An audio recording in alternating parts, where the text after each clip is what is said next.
Good evening and welcome to this week's edition of Diaspora Connect on ITV Gold. I am Pia Jyoti Kachru, bringing you the highlights from our South Asian community, celebrations, achievements, and events that made headlines across the diaspora. Let's look back at the top stories from the Diaspora Connect. We have this week with Padma Shri recipient Dr. Sudhir Parekh. In Beyond the Headlines, we will be talking about Artemis 2. Mayor Mamudani unveils new consumer protection measures with city leadership. Hanuman Jan Mahotsav celebrated with devotion at Vedic Heritage Inc. Robert Wood Johnson Hospital team led end-of-life care awareness session at Guruji Ka Mandir at Kilmer. NJIIFF brings global stories to New Jersey in grand two-day event. Stay with us on Diaspora Connect in detail right after the short break. Padma Shri recipient Dr. Sudhir Parekh, chairman of Parekh Worldwide Media and ITV Gold, shared his insights on current global events. Take a look.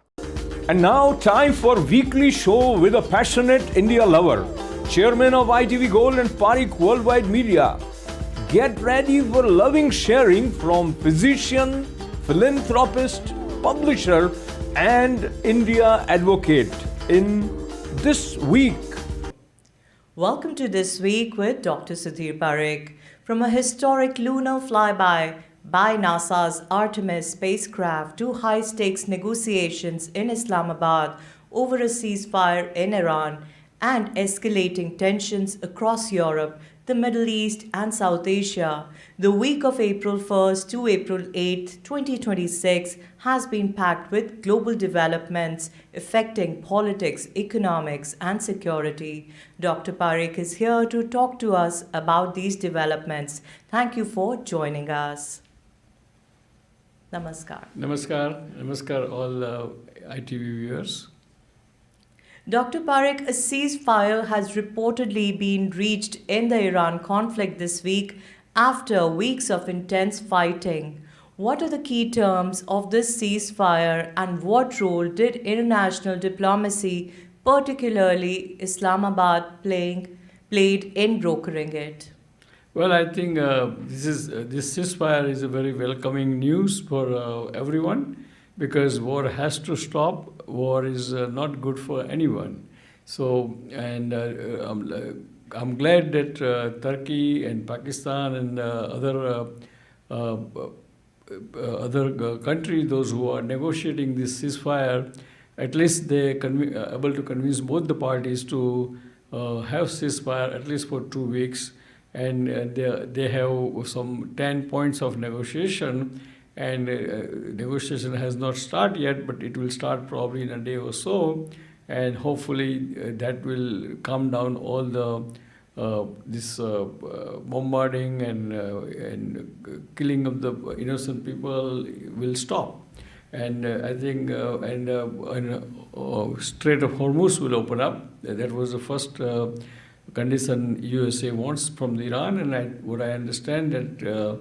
Today, the Strait of Hormuz is opened up, and I think it started the traffic started kind of normal, and that's a good news, because there's war has to stop, and diplomatic negotiation has to be done, because there is no sitting down on the table and negotiate.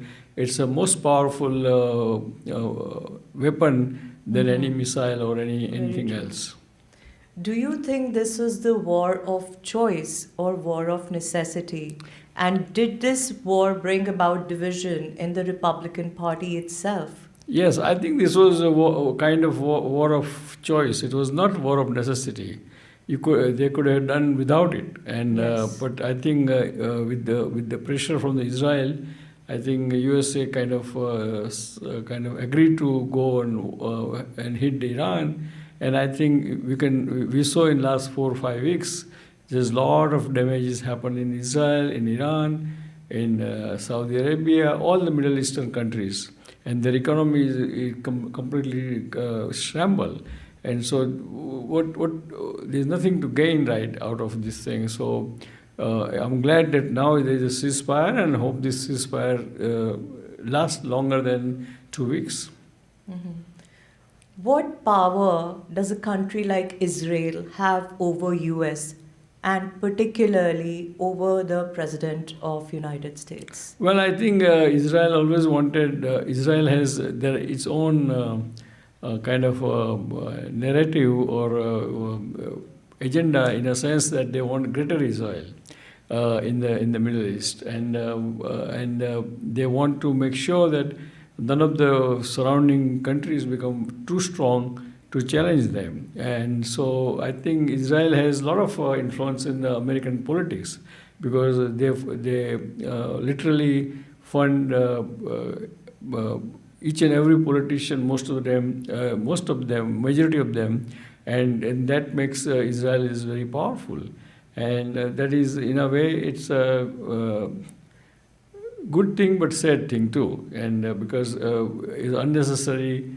But see, all other presidents before Trump, they all were they also had a pressure from Israel to hit Iran, but they all said no, and they did not kind of succumb to that pressure. And I think Trump somehow he got convinced and started the war, and that was, I think, it is a wrong war, and that's why it's not popular in America. As you know, that the majority of the people in the USA, whether they are Republican or Democrat, they are against this war. Absolutely. US continues to press allies for joint security arrangements in strategic regions, including the Strait of Hormuz. How stable is the current maritime situation, and what are the risks for global energy supply? Well, I think the Strait of Hormuz is very critical, because 20% of the oil passes through that strait to the Asia and other countries. So it's very important, and I think USA wants control of the Strait of Hormuz along with Iran. But I personally think that Iran may not agree eventually, and then again we will be back to square one.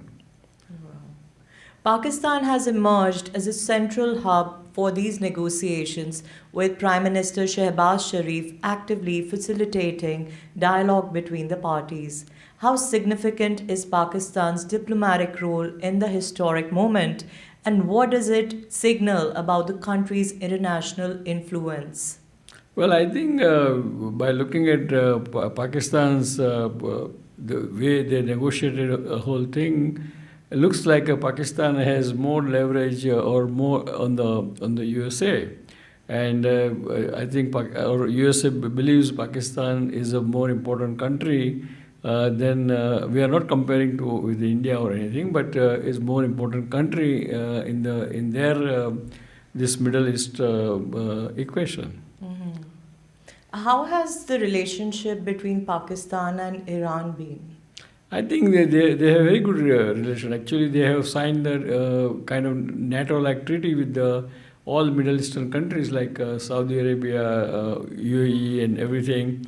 And where they agreed that if somebody kind of conquer or somebody attacks any of the south country, they will come and help them out.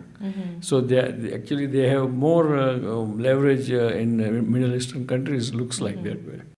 Would China be an active participant or behind the doors pulling the strings and all this? Yes. China was, and Russia was also. And Russia was able to give them exact, where the exact information about where the things are. And that's how I think Iran was hitting a very pinpoint, they were doing pinpoint damages, and they were reaching out to everywhere, wherever they want to.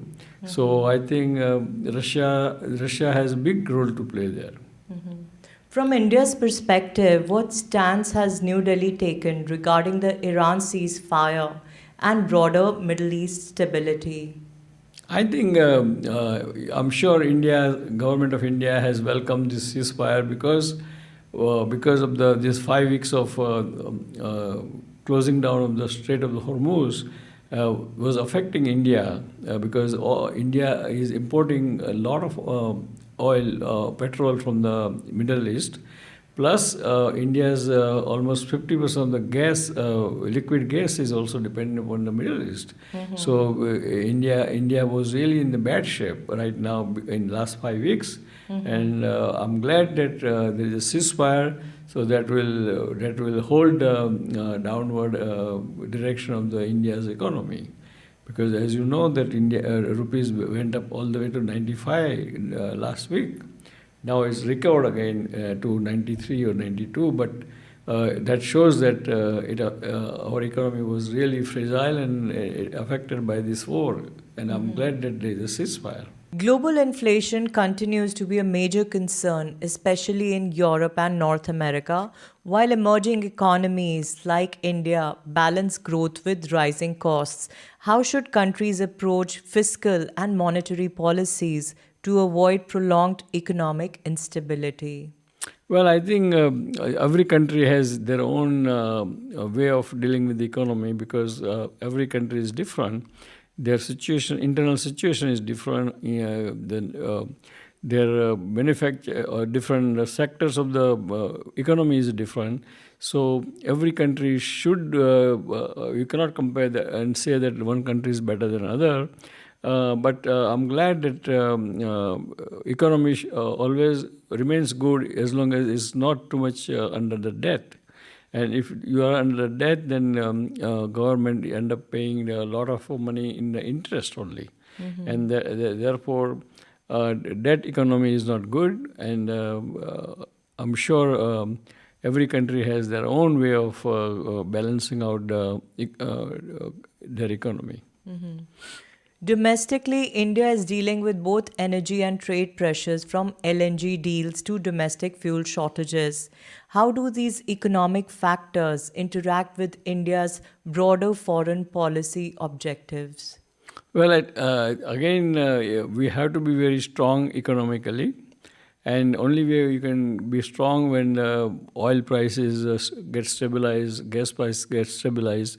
And we should also increase more manufacturing in India, which I think we are kind of a little failed to do that because the manufacturing is the only way you can attract a lot of other businesses of manufacturing from all over the world, just like China did. So, why can't we compete? So we should them? compete. I mean, there is no kind of other argument that we all agree that we should compete. And it all depends upon so government has to relax some rules and regulations and some licensing situation in order to get more manufacturing. Dr. Parekh, how do you see the possible outcomes of these overlapping crises? The Iran ceasefire, Russia-Ukraine front lines, Middle East tensions, and global economic volatility playing over the next few months?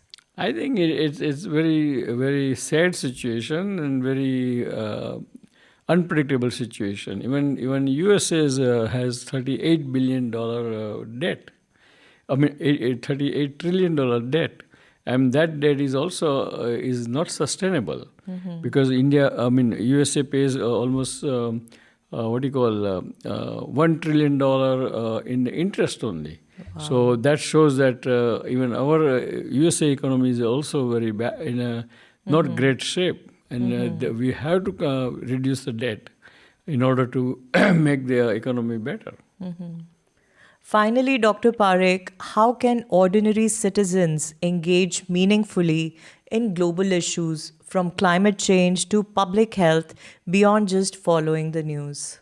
Well, I think all ordinary citizens should actively take part in all these different initiatives, particularly the climate changes, the manufacturing, economy, social thing, and unless you and take part in their own small organization, make it more international, and be vocal and give your opinion that how you feel rather than just keeping silent and suffering. Thank you, Dr. Sudhir Parekh, for your insights and perspectives. For our viewers, follow Dr. Parekh on Facebook and on X at Sudh Parekh. Thank you for watching This Week with Dr. Sudhir Parekh. Thank you, everyone, all the viewers, and thank you for coming this week. And we'll see you next week. Till then, goodbye. This program is brought to you by NRS Pay Credit Card Processing. Sign up at nrspay.com or call 877-202-8112.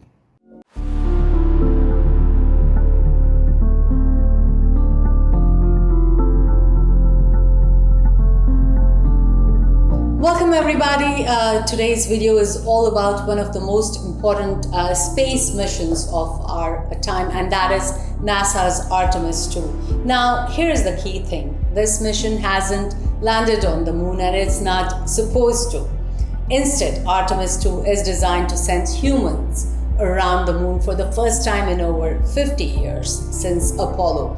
So in this video, I'll break down what this mission is, what happened during the flight, and why it's such a huge step towards putting humans back on the moon.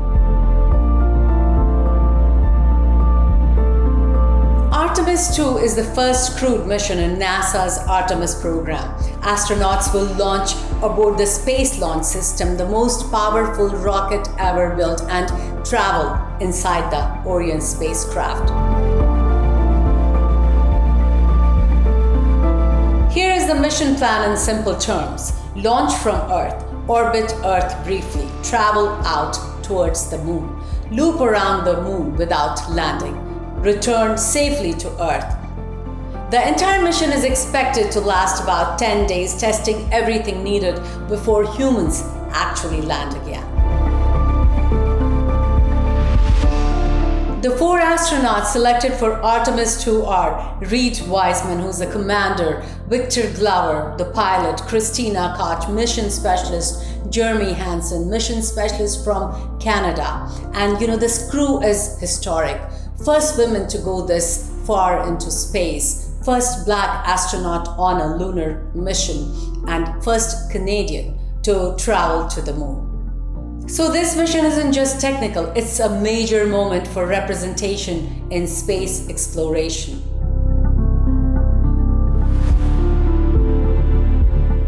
Unlike Apollo missions, Artemis 2 is focused heavily on testing, not landing. Here's what will happen during the flight.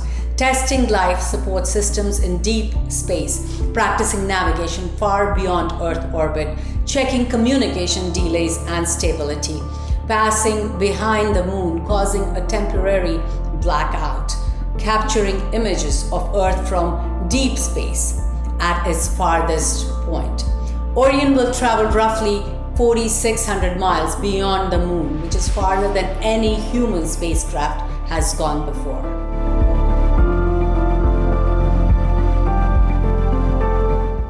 This mission is basically a dress rehearsal. NASA needs to prove humans can survive deep space travel again.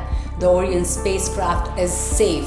The Space Launch System performs reliably. If Artemis 2 succeeds, it directly clears the path for Artemis 3, the mission that aims to land astronauts on the moon. Even though Apollo did this decades ago, Artemis 2 is way more advanced. Modern flight computers and automation. Orion's heat shield is the largest ever built for human spaceflight. Improved communication systems, more space and safety features for astronauts, and unlike Apollo, Artemis is designed for long-term exploration, not just short-term visit.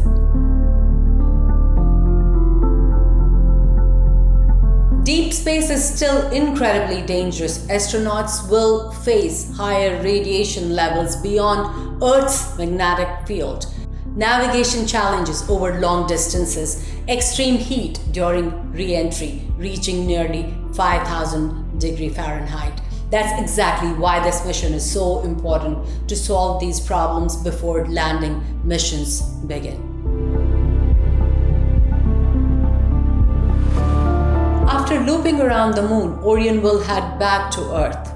The final steps: high-speed re-entry into Earth's atmosphere, splashdown in the ocean if everything goes well. Artemis 2 proves we are ready for the next giant leap, returning humans to the moon for the first time since 1972. So what's the real learning from Artemis 2? How humans handle deep space again, how reliable modern spacecraft systems are, how to safely prepare for lunar landings, and most importantly, how to build towards missions to Mars. This isn't just another mission, it's the start of a new era. For the first time in decades, humans are preparing to go back to the moon, and this time to stay. If you're excited about the future of space, make sure to like, subscribe, and I'll see you in the next one.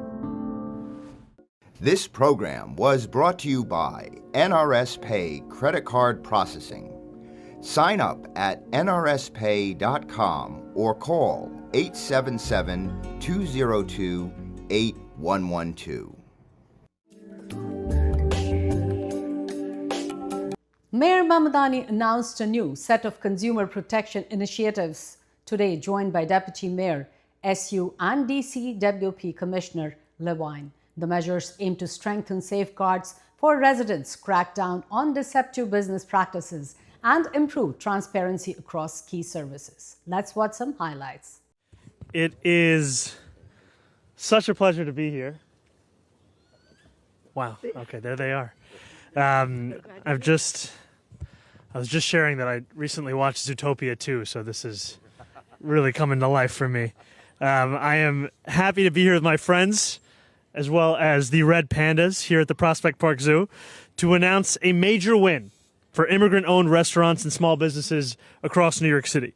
And I'm proud to be joined here to my left by leaders in our city administration, Deputy Mayor Julie Su, our Commissioner Sam Levine, and then to my right, elected officials who have been partners in this fight. We have Assembly Member Bobby Carroll. We have our council member and chair of the relevant committee, Harvey Epstein. And we have our council member, Shahana Hanif, who is also here joining us. And we, all of us together, are thankful for the incredible work of the Prospect Park Zoo staff, to John Calvelli, who I just shared my commiserations with about the Italian national team, to Craig Piper, the interim VP of Zoos and Aquariums, to Denise McLean for welcoming us here to Prospect Park Zoo. It's truly a pleasure, and I'm trying to find any which way that we can return for any of our future announcements. I just saw needles over there, a porcupine, in case others didn't get the chance to. So the red pandas behind me, they eat 30% of their body weight in bamboo every day. They are very hungry pandas. Unlike the Hungry Panda app, they, however, are not interested in bamboozling hard-working New Yorkers. For so many restaurants and businesses, it is already hard enough to balance daily costs, labor, rent, equipment, utilities. Even harder, frankly, to stay afloat when a delivery platform steals hard-earned revenue, fraud disguised as promotions or deductions. And that is exactly what Hungry Panda, the app, has done. Now, we are here today to announce that DCWP has won close to $1 million in restitution and penalties for more than 380 restaurants. Many of these are immigrant-owned restaurants in neighborhoods like Sunset Park and Flushing. And this is the first ever action to hold a delivery app accountable for violating the rights of New York City restaurant owners. This settlement also obligates Hungry Panda to provide fee disclosures, to implement compliance policy, and to submit annual compliance certification. Now, for those who have been following us over the course of our 100 days will know that this is the second major win that we've announced against Hungry Panda in 3 months. Again, not this Hungry Panda, but Hungry Panda, the app. Alongside Uber Eats and Fantuan, Hungry Panda was ordered to pay more than $5 million to almost 50,000 delivery workers for pay rate violations. Now, City Hall, as well as our partners in elected government at both the city and the state level, have no tolerance for the exploitation of workers or small businesses, or frankly, of a system rigged at the expense of working people. We are putting abusers of these laws and violators of them on notice. If you break these laws, we will hold you accountable. We will hold you accountable because it is time to have a city where when people play by the rules, they are not being put at a disadvantage because those who are breaking them are allowed to do so with impunity. Now, to the hungry pandas behind me, that commitment is also for you too. You will be held adorable. Badak Heritage Inc. in Hempstead, New York hosted a vibrant Hanuman Jan Mahotsav on Wednesday, April 1st, bringing devotees together for a full day of spiritual rituals and celebrations. The program began early morning with Hanumanji Ka Shringar and Baba's Pujan, followed by Julan Utsav, Aarti and Bhog.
नमस्कार, जय श्री राम। हनुमान जी के जन्मोत्सव पर वैदिक heritage में उनका जन्मदिन सुबह से शाम तक बल्कि रात तक उत्सवमय ढंग से मनाने की जो परंपरा गुरु माता के समय से चल रही है, जो वैदिक हेरिटेज की संस्थापिका होने के साथ साथ हनुमान जी न केवल में तेज थे बल्कि भक्तों का भी ऐसा अनुभव रहा। और जैसे कि इनका संवाद हनुमान जी के साथ होता है, पर हनुमान जी स्वयं अपने आप में भक्तों के अग्रगण्य हैं। राम जी के ऐसे दूत हैं जिनकी प्रेरणा शताब्दियों से, हजारों वर्षों से भक्तों को आनंदित, प्रफुल्लित और श्रद्धा से भरती रही है।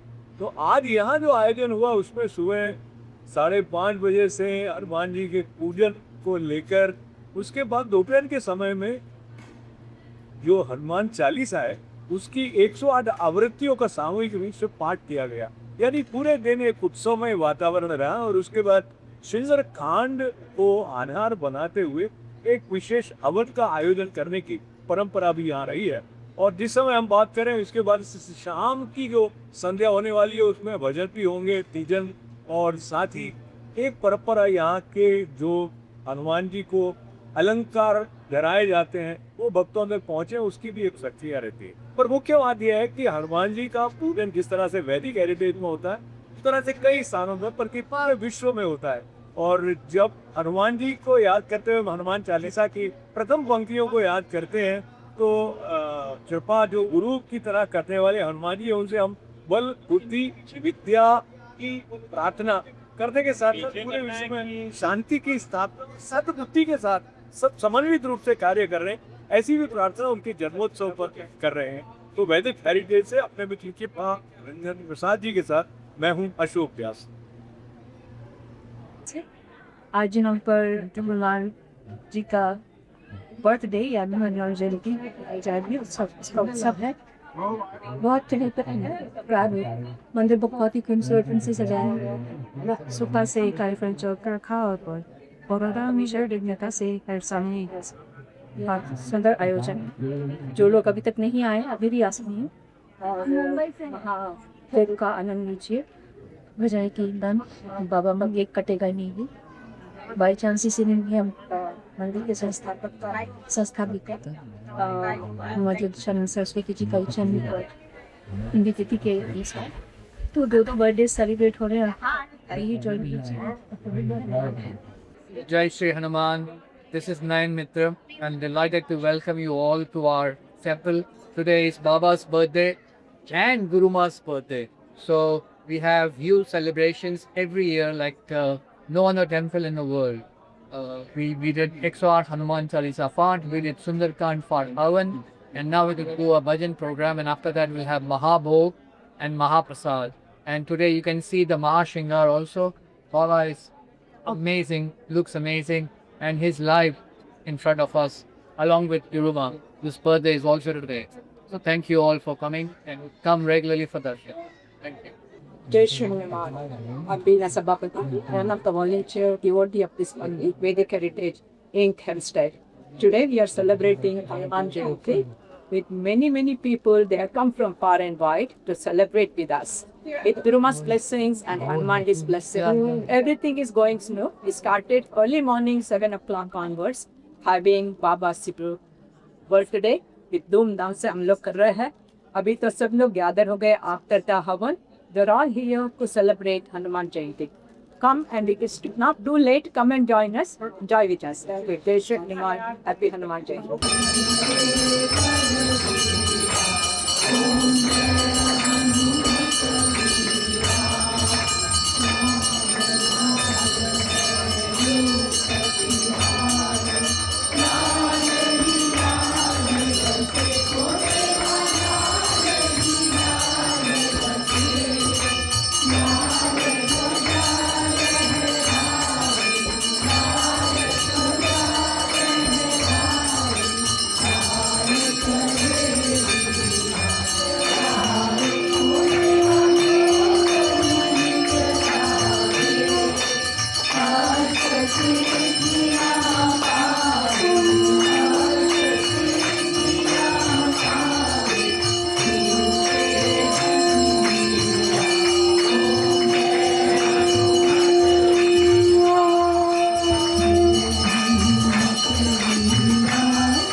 On April 2nd, doctors from Robert Wood Johnson University Hospital visited Guruji Ka Mandir at Kelmer, New Jersey to raise awareness about end-of-life care options. Take a look.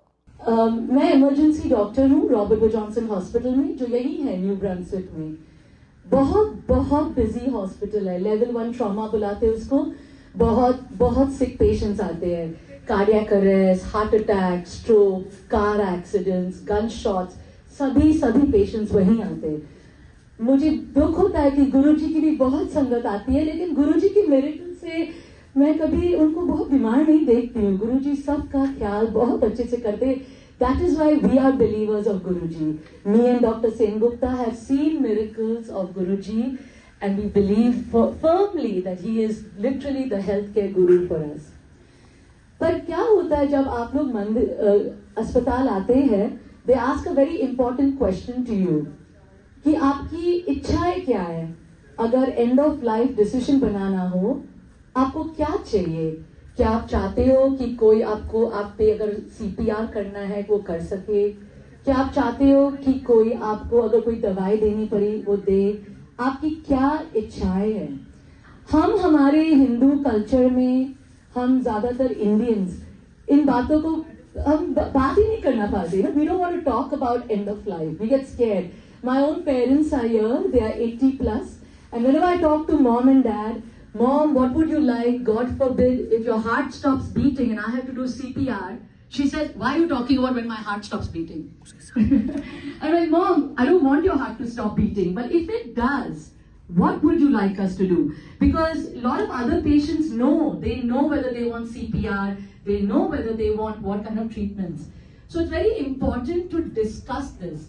So मेरे साथ I have my two residents, Rahul Nayyar, Dr. Rahul Nayyar and Dr. Sinat Gugale. and they are my senior residents. They want to talk to you about this real quick, and then they have little surveys that they want to help you fill out that will help you to think about this decision. And what better place than to make this decision than in the mandir, Guruji ki presence mein. Good evening, everybody. आपको माफ करना पड़ेगा, मेरा हिंदी इतना भी अच्छा नहीं है, तो मैं ज़्यादातर इंग्लिश में ही बात करने वाला हूँ. तो मेरा नाम है राहुल और ये मेरा co-resident है, उसका नाम है डॉक्टर गुरगाल. तो पहले नमस्ते, and thank you so much for having us in your presence today. It's such an honor to be here as a part of your prayer. We're obviously here to talk about something that's a little more uncomfortable, unfortunately. We tend to plan everything really well. We tend to plan our vacations. Most of you probably know what you're going to have for dinner because that's planned out.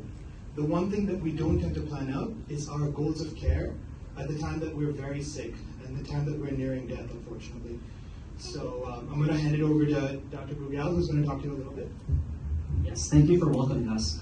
I just want to speak to you about sort of the reality of what happens. And I'm sorry if this is a little bit graphic, but I think it's important to really not talk about this in a way that's romantic like you see in movies, but to talk about the reality of it.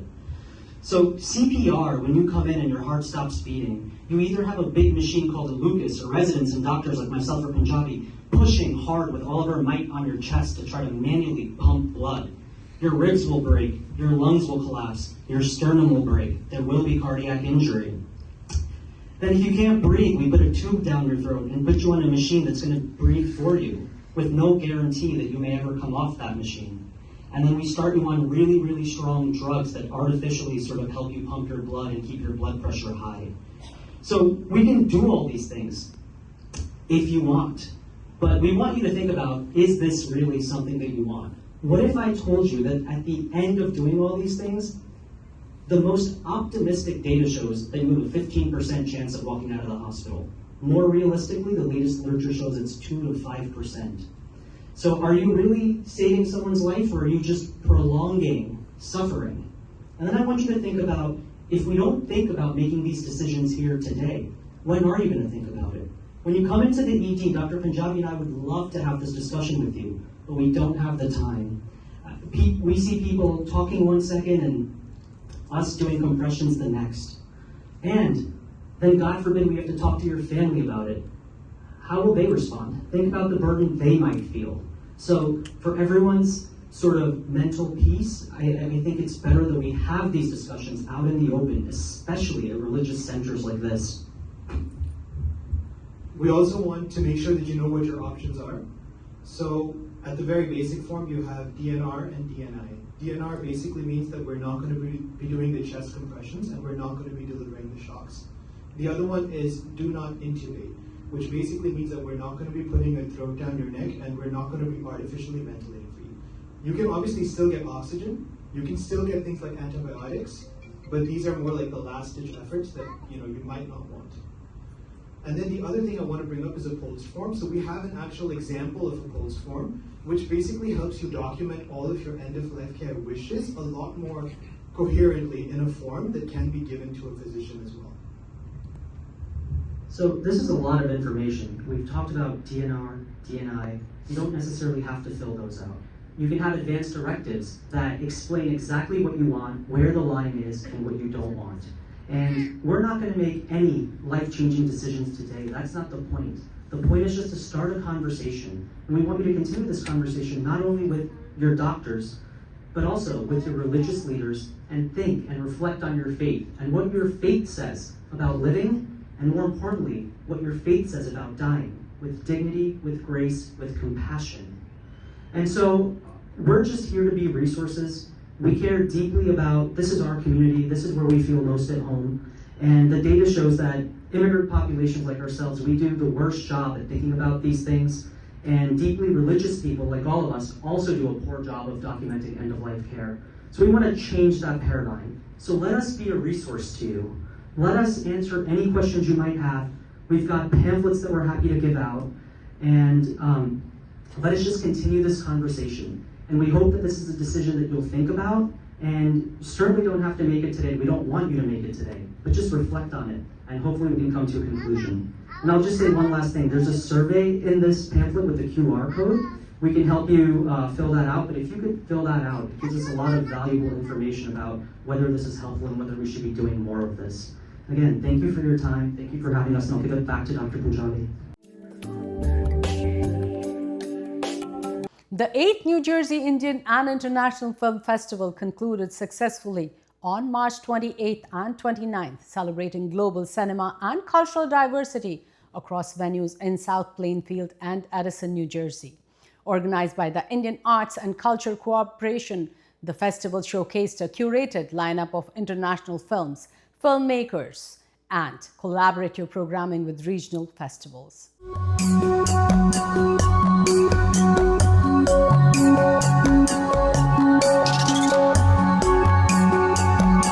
So this is Seema Chaudhary. I'm an actor and producer, and I have done 2 projects with Hemant Pandya so far. So my last movie was Words of Rage, which came out last year and got multiple awards. And then it was wonderful collaboration with Hemant, and it is like partnership that I think that we have begun having emotional storytelling, and we align on that. And I did a next project with him, 2 Steps, which came out this year.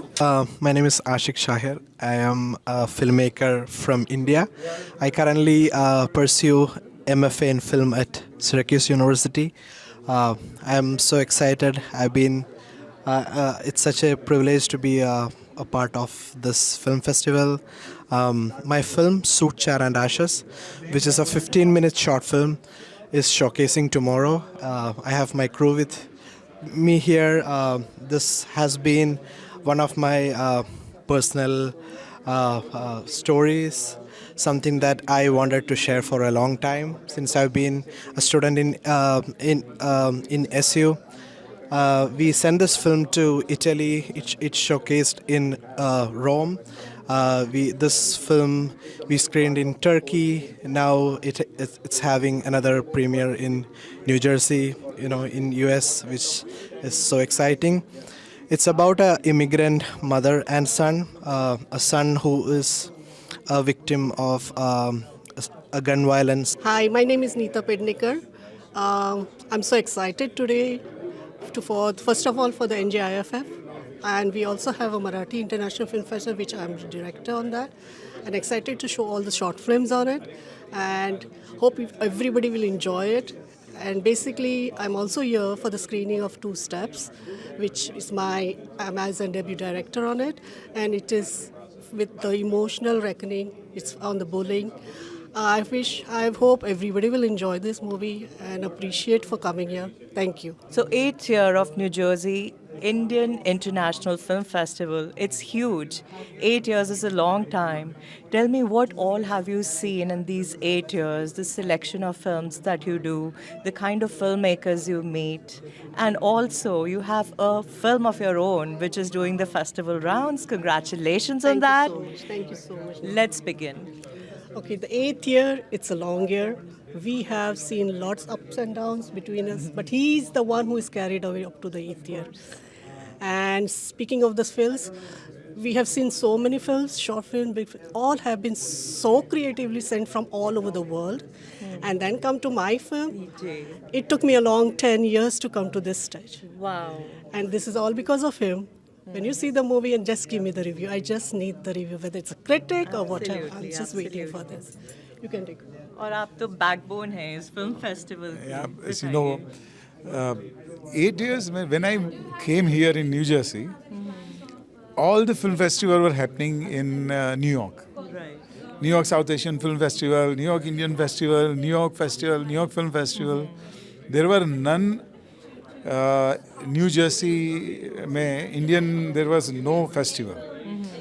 So I thought, let me start a festival. Absolutely. And I took the initiative. People initially joined, then they disappeared. But luckily, I was so lucky that one of my friend, she suggested me to approach Audible. And Audible was the title sponsor. Wow. For 3 years. that was your biggest And yeah, that was the biggest break. And you need, big sponsor to at least run the festival and for the venues, main expenses. And then we sustained it. And after COVID, it was not, working that we have to do it online festivals. And after COVID, then we started again. And we are lucky that we survived for 8 years. Lots of film. Like we have from all the continents this time. We had the films, and we curated out of all the selected movies. And today we are showcasing 2 from the competition and 2 non-competition movies. One of them which she has directed. Congratulations, Anshulika. We hear your film is being screened at this festival. Yeah. So talk about your film, talk about why you decided to make a film, because I hear it's on the subject of dowry. It's a very sensitive issue. Yes. Why did you think about making a film like that? Okay. So my film, it's called Harij Vet Sajili. It's a short. It's a dark comedy about this very pertinent issue in South Asia, which was the dowry system. This issue has been there for decades and, thousands of years, but it's still continuing and it's still so relevant today that, there are so many women who actually go through this abuse because of the system. And the story is always relevant, and that's why we thought that, it's very important to keep on telling this story. That's why we made the film. And you shot this in India? Yes, we shot this in India, yes. So take me through the process of making this film, which includes your pre-production or casting. How did you decide on that? So, so the story was actually written by an American. Wow. It's an American writer. Her name is Angela Page, and this is loosely based on true events. When she was in India, she traveled to India, and that's where she, saw this system, and she was quite appalled about it, and she really wanted to write about it. And then, so I'm a part of a film organization in New York, and that's where we met. And she presented the story to me, and I was quite surprised that being an American, she knows about the system. And when I looked into the story, and I said, this is the story we have to make. And then I told her that, Angela, if you have to make the story, we have to make it in India, because we have to take back to the roots. And it's very important we tell the story in the geography, where it is. And she's like, yeah, I'm okay with it. And that's what we took it to India. We started we hired the team. We started the pre-production when I was here in US.